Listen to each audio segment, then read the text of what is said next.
Okay, hi Kim Jaehwan. Oh, hi, Professor. Okay, so here's your paper, and uh, so I will save it again in case I make some more changes, and I'll send you the second changes, additional changes. So I guess, I think I already did that. Okay.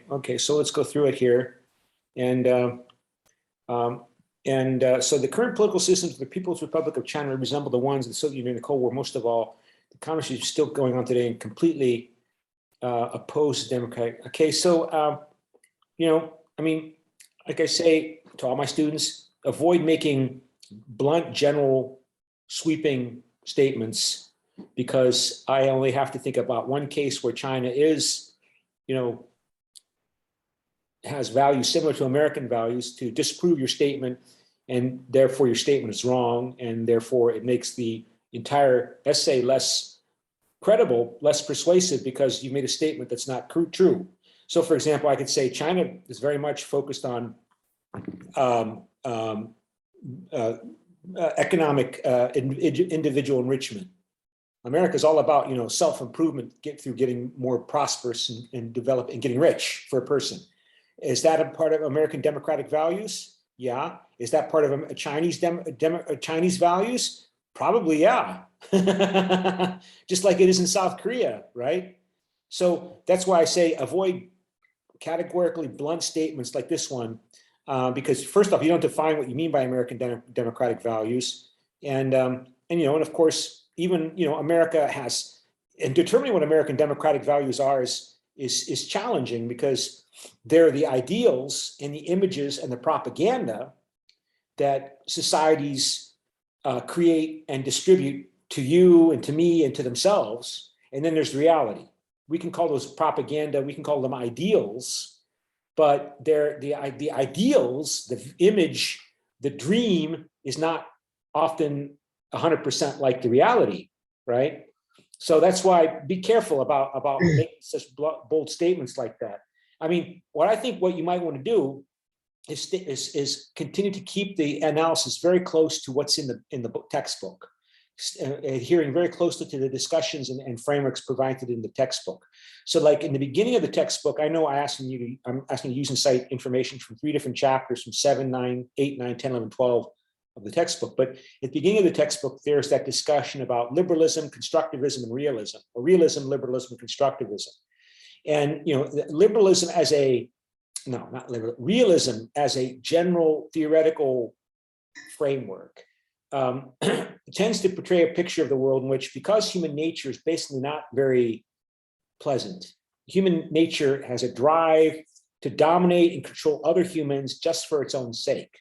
So realists, generally speaking, would say conflict between US and China was inevitable. I mean, and conflict is not necessarily a bad thing. Keep that in mind, right? I mean, you think about the role of conflict and competition in society. It's what makes us change and develop in some ways, in many ways, as individuals and as persons, as you and me, as societies, right? We're competing with each other, so we try to improve ourselves. We try to get what we want. We interact with the other people. Conflict includes economic competition, and that's not a bad thing. What we're concerned about conflict when conflict becomes violent, when people threaten and use deadly force against each other, when they threaten to hurt each other physically. That's when we're concerned about international relations and conflict. When conflict threatens to apply to use threat and use policies that cause people to suffer and die.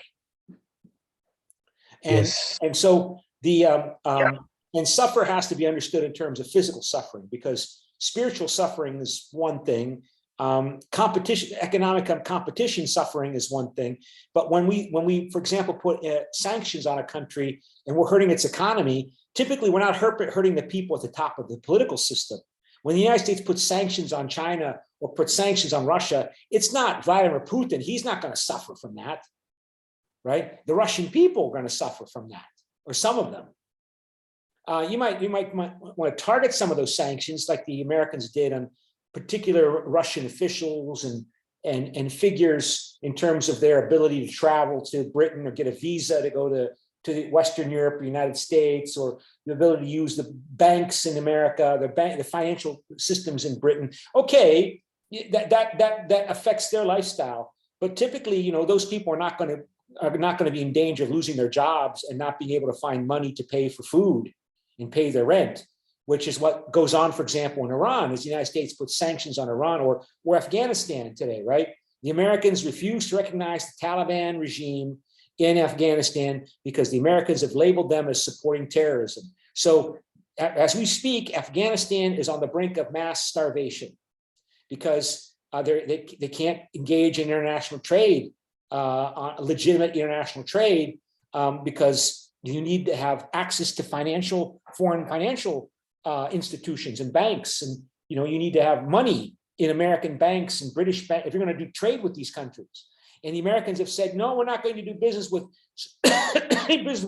with a government that supports terrorism. So that's a form of economic coercion, you could argue, as well, and that it's not going to hurt the leaders of the Taliban, but it's going to hurt a lot of these people in the country who if they're going to survive, they're going to do whatever they can to survive. Either leave Afghanistan and go to try to get into Europe, or do what they have been doing, which is grow and sell opium, drugs. All right, opium to at least to survive. So and so that's part of this challenge of trying to understand, about the role of values and explanations that countries will give you for why they're in conflict with each other. So if you ask the Biden administration, what is their source of conflict with China, they will probably tell you eventually one of the sources of their conflict is the fact that China is an authoritarian, totalitarian system that is naturally sees or is in conflict with the liberal world, because the liberal world presents a model to the Chinese people that the Chinese authorities see as a problem. And they can only justify their authoritarian control if they are expanding and dominating more of the world to justify their control to their own people because of the sacrifices they make in terms of their personal freedom. But is that really fundamentally important in explaining conflict and escalating conflict between U.S. and China? Realists would say, liberals would say, yeah. Liberals would say the fundamental difference in the nature of those political systems is going to be perhaps primarily important, or a more important element in explaining the nature of relations between countries, whereas realists would say it's at most secondary concern, right? It's most secondary issue, because human beings, they will present you with propaganda, explanations, and justifications for why they do what they do, including the US government and the Biden administration. And they will present those justifications in broadly appealing ideological terms, right? They're going to talk about human rights, Yes.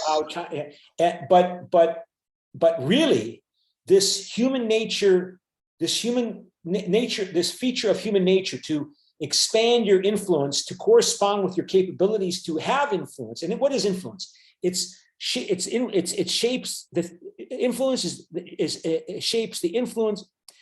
the thinking and behavior of people. That's what influence is.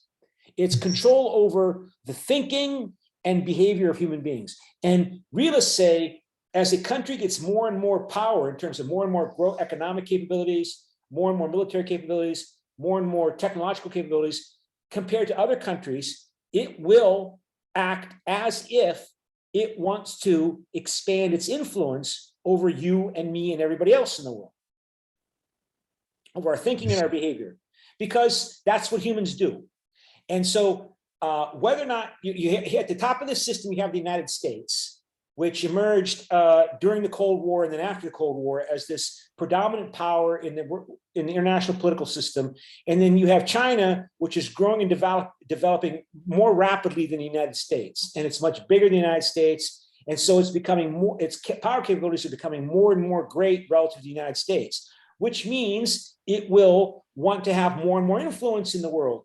But since this country at the top dominates in terms of influence, increasing this country's influence will mean decreasing this country's influence.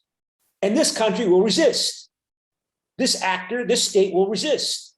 It's just natural, according to realists. It might be sad, it might be disappointing, but it's inevitable.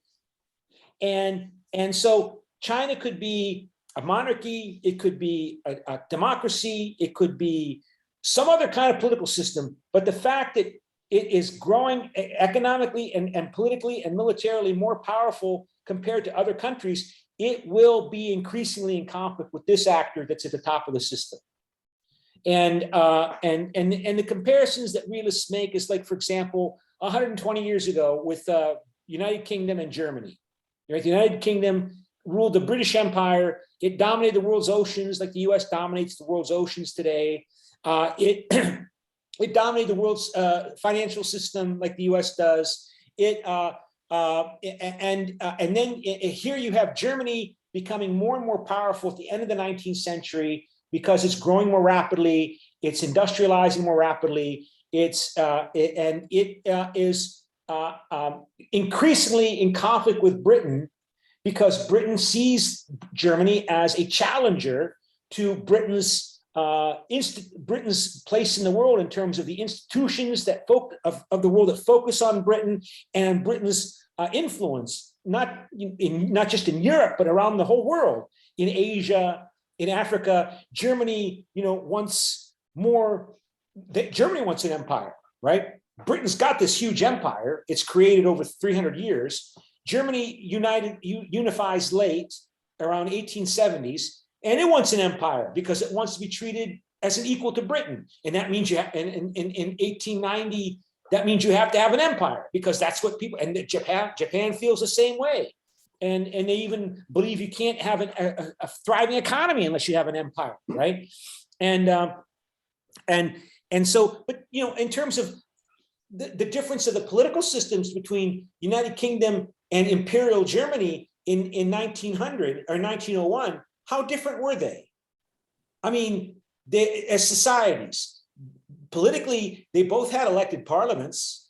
The Germans elected a parliament, and that parliament had to approve the budget for the Imperial German government. Now, I know they had a Kaiser, an emperor, who had control over the military, right? And the British monarch, the British king in the United Kingdom, that person didn't directly control the military, but still that British king had a lot of influence over everything, including the military.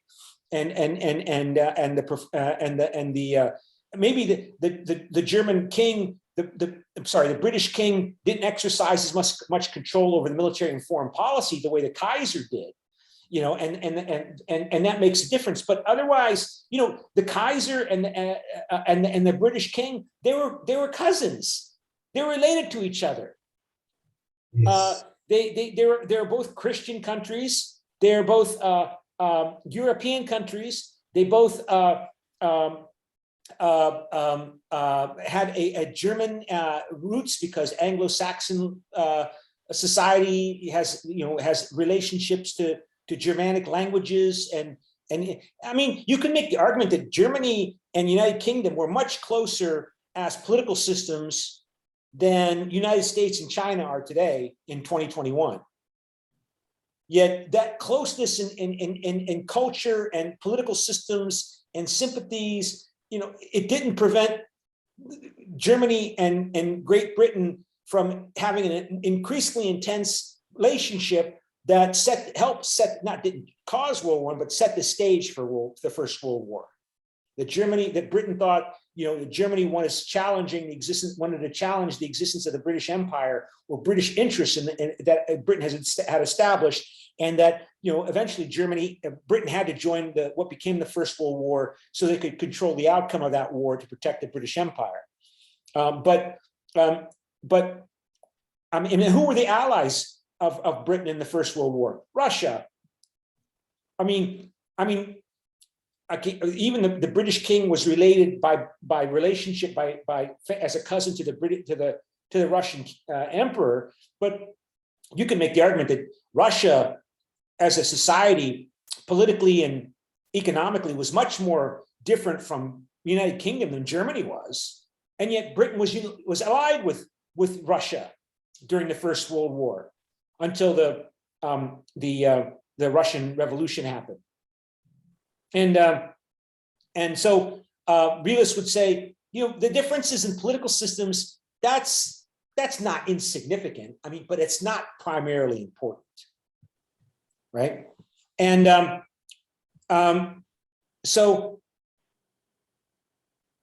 we're seeing the current discussion today. I mean, if you've seen the news reports today about how the Biden administration is organizing a summit, a virtual summit of democracy. So 100 countries are participating, including some countries that are not very nice in terms of political systems, and China is not invited. But the U.S. says this is a summit of democracies. And realists would say, well, some of the countries attending are who's attending? Countries including like Angola and I mean, some places that have pretty bad human rights records are in the summit. In other words, they're just allies of the United States. Turkey and Hungary are not participating, even though they're also allies of the United States. And China responded by issuing its own statement. I think it was announced today or yesterday or both, a 30-page statement about how it's a real democracy, right? I mean, it's in the news today. I mean, you probably see it on Korean News Report, how the Chinese Foreign Ministry issued a statement about defending its democracy, how it's the real democracy, how it delivers real benefits for the people of China, how it's dealt with the pandemic much more effectively than anyone else, how it's lifted 1/5 of the human race out of deep poverty just in 50 years, how it's not even 50 years, and so China still, I mean, sees a need to respond to the ideology that the United States claims to represent, because the United States is up here, right? So it's not to say that ideology is not unimportant, but realists would say that's not primarily important in explaining why countries cooperate or conflict with each other. And that realists would say cooperation happens because typically countries share a common enemy. That's when they cooperate with each other. And that means that's what motivated the United Kingdom to cooperate with Russia against Germany. And that's why the United States cooperated with the Soviet Union against Germany in World War II, because Germany was a bigger threat. And so liberals might say, well, why did it take so long for, the United States, the Soviet Union has been gone since 1991, 30 years ago. The US only got into an intensely conflictual relationship or started talking in intensely conflictual terms with China 5 years ago under Trump. Not even 4 years ago. In 2017, he started talking about putting sanctions on China, putting tariffs on China, economic tariffs for unfair Chinese economic policies. Trump talked about that in his political campaign, but that began in 2015. I mean, that's 25 years after the Cold War is over. Why did it take 25 years? Or liberals might say, you realists claim it was inevitable. Well, 25 years is a long time, or 30 years is a long time. I mean, clearly, was it inevitable? You say it's inevitable. Well, let's talk about why it specifically happened. And liberals and constructivists might say things are going on inside the United States that led to the rise of the Trump phenomenon that that realists don't adequately consider, because we need to consider them if we want to try to explain how we can prevent violent conflict. Look, we don't deny that people are in conflict and competition with each other. Like we said, that's natural, that happens. What we are concerned about is when people start threatening to kill each other, right? And so, Yes. is it? I mean, and even Joe Biden, right? He even said, he's even in his rhetoric, his words last week, he said, we don't consider China to be a new Cold War enemy, but we do consider China to be our main adversary and competitor. Our main competitor. And so, like, we know that we have to cooperate to some extent with China, but at the same time, we don't trust China. we only trust China insofar as China acts in accordance with its obligations. In other words, we're going to cooperate with China to try to do to, like they did, to regulate the world financial system, and to deal with climate change. I mean, when you look back, for example, what happened in 2008, 13 years ago, when the world financial crisis began, again, in the United States with the bankruptcy of Lehman Brothers Bank in 2008, like the Great Depression in 1929 began with a financial crisis in the United States, and then just tumbled and escalated elsewhere to produce the Great Depression. Again, it began with Lehman Brothers Bank going bankrupt in 2008 in the US. And then what did you see? You saw Japan, South Korea, China, United States, European countries, Britain, all coming together to act to save the global financial system. And they did that, including China, the People's Republic of China, under the Communist Party. And that needs, liberals would point out that incentive and that need continues. And so the fundamental, we have to recognize that, yeah, there's going to be conflict, but is it inevitable there's going to be conflict between US and China? Liberals would say, no, it can happen, but it doesn't have to happen. Like the way liberals say, well, sooner or later it'll happen. It might not happen today. It might not happen tomorrow, but it'll happen, 30 years from now. Like, how useful is that for explaining and understanding what we need to, because that's the point about international relations theory. Ultimately, we're supposed to make the world a better place. So if you want to make the world a better place, you have to understand everything about the world, or at least all of the critical elements about the world, if not everything, all of the critical elements. And clearly, the domestic political systems and political economies of US and China are critical for explaining whether or not they're likely to engage in the threat and use of deadly force against each other. Because that's what we're concerned about, preventing World War III. I mean, international relations as a field began right after World War I. Like, what the frick happened here? We got to try to figure out how this happened so we can avoid it from happening again. And of course, it happened again anyway with World War II. Well, some kind of war. But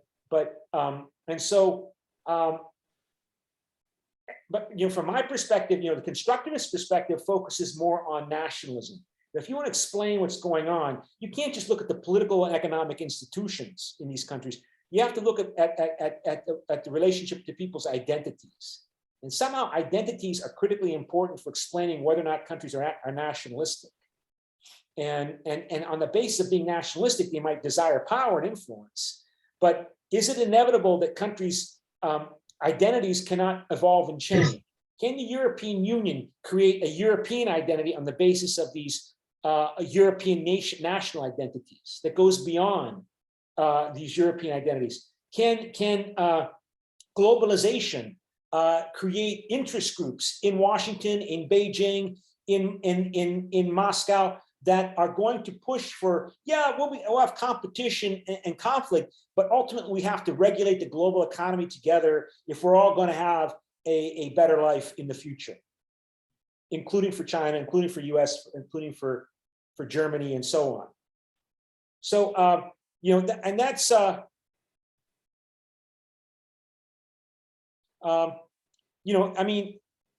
so of course, liberals might say, okay, yeah, we expect the Americans to resist, but the question is America going to, is there inevitably going to be a Cold War based upon nuclear deterrence that could by accident trigger a nuclear conflict that happened, for example, in 1962 with the Cuban Missile Crisis? I mean, we just take for granted that peace is natural. There were a few instances from 1945 until 1991 when the world came close to conflict between the United States and the Soviet Union, and it's because typically these vast military industrial organizations with the interests and influence all over the world, they are going to defend and try to defend and maybe increase their influence, and they're going to run up against other economic and including military vested interests, and these military vested interests, whether they be keep in mind, the United States military is 3 times the size of China's military in terms of its budget. US spends 3 times as much money on its military than China does. right? So if China builds, China looks around the world and they see, that the American military bases are everywhere. That all the oceans of the world are dominated by the U.S. Navy, the Pacific, the Atlantic, and China's supposed to just accept that and trust that the Americans will continue to make sure that the global maritime trade system is protected for everybody because America is such a wonderful, nice country. Well, maybe they are nice today, but who knows what they'll do tomorrow, particularly if we Chinese finally move to end the partition of China by requiring Taiwan to come back under Beijing sovereignty. And after it was supposedly divided and separated from China due to Japanese imperialism, that the Americans then supplanted and took over. And so China, what are they going to do? They're going to build a military base in South Korea? No.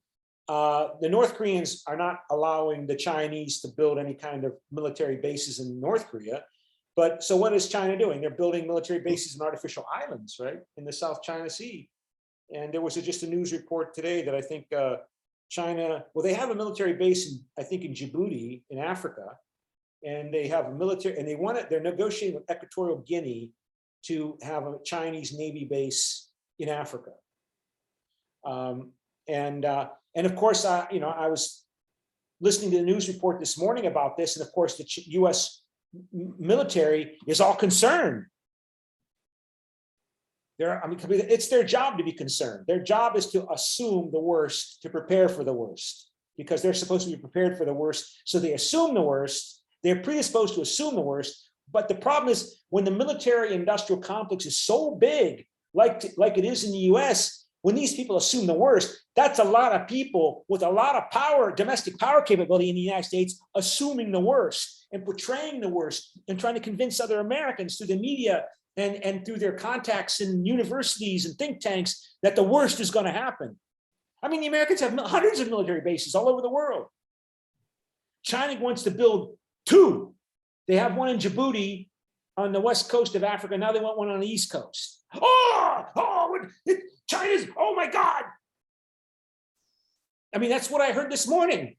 Are you going to be concerned about this? Oh, they're beginning to, So of course they're going to resist and they're going to raise the alarm bells, and the American president has to respond, or else the allies of the US military will complain to the New York Times and the Wall Street Journal and all the other news sources and their professor allies. And they're pressuring Equatorial Guinea not to sign the agreement with China.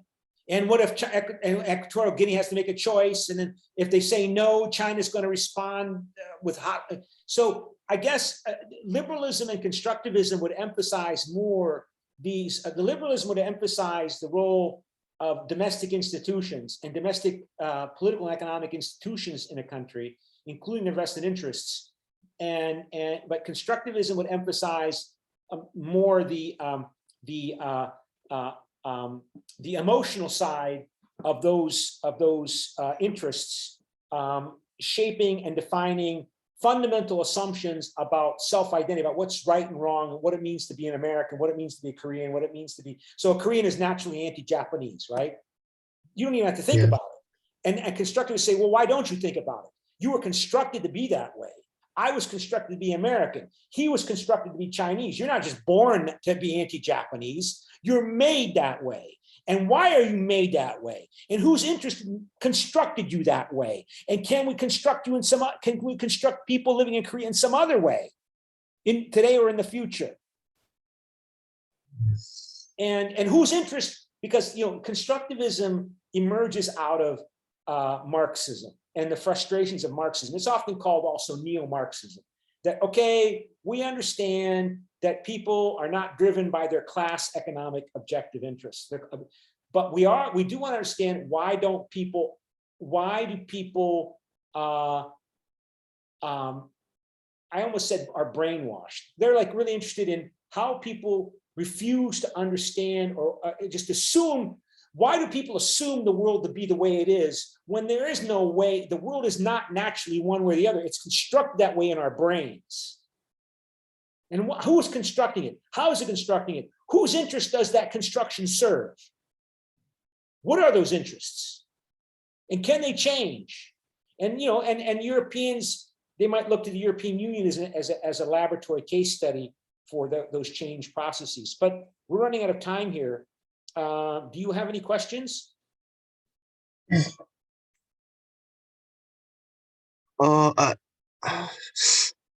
don't have. I have nothing to say, but I'll correct my draft Okay, based on your. okay, okay, Thank you, sir. okay, okay. So that's it then. Thank you, I'll send you sir. the video recording. Okay. Oh, okay, okay. Thank you.